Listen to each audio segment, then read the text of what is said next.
माघार घेतलं, मग आता सुमित्रा पवारांच्या प्रचाराला तुम्ही जाणार? हे बघा, विषय असा आहे, अनेक वरिष्ठ नेतृत्वानी म्हणजे सत्तेच्या शीर्षस्थानी असलेल्या लोकांनी कॉल केले का, तर केले.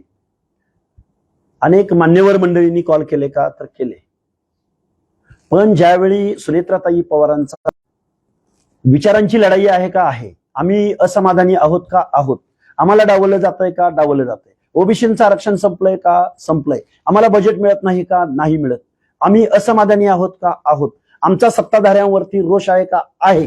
हे सगळं असताना सुद्धा ज्यावेळी अपघाती निधन झालेल्या महाराष्ट्राचे उपमुख्यमंत्री अजितदादा पवार यांच्या पत्नी सुनेत्राताई यांचा जो कॉल होता, तो मला विचार करायला भाग पाडणारा होता.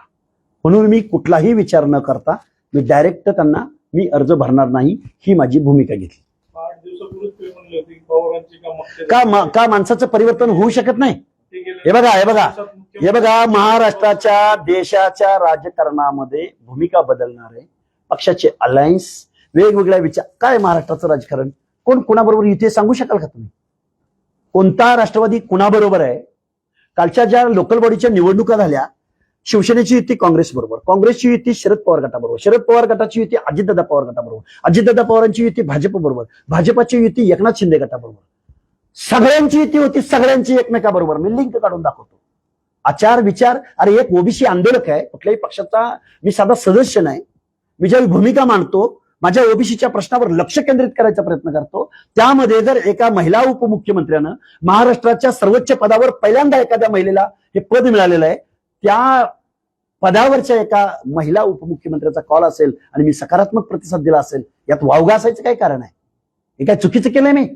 आणि मी काय नव्यानं काहीतरी केलंय? महाराष्ट्रामध्ये अनेक युटर्न घेणारी मंडळी आहेत. ठाकरे सर, सगळ्यांची युती तुम्ही फार रंगतदार सांगितलं. जरांगे पाटलाबद्दल एवढा द्वेष का? जरांगे पाटलाबद्दल द्वेष असायचं कारण केली पाहिजे तुम्ही त्यांच्यासोबत. कुणासोबत?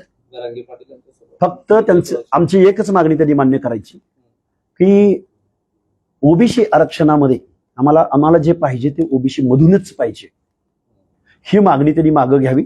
सुप्रीम कोर्टाचा आदेश त्यांनी मान्य करावा. मराठा समाज हा सोशली बॅकवर्ड नाही. तो सोशली बॅकवर्ड असता तर त्यांना द्यायला कुणाचीच अडचण नव्हती. पण आता कालच्या ज्या निवडणुका झाल्या, त्या निवडणुकामधून समजून आलेलं आहे, ओबीसींनाही समजलेलं आहे की ओबीसींचं आरक्षण संपलेलं आहे. महाराष्ट्रातील सर्व बातम्यांचे विश्वासार्ह व्यासपीठ, सकाळच्या सर्व सोशल मीडिया प्लॅटफॉर्मला लाईक, फॉलो आणि सबस्क्राईब करा. तसंच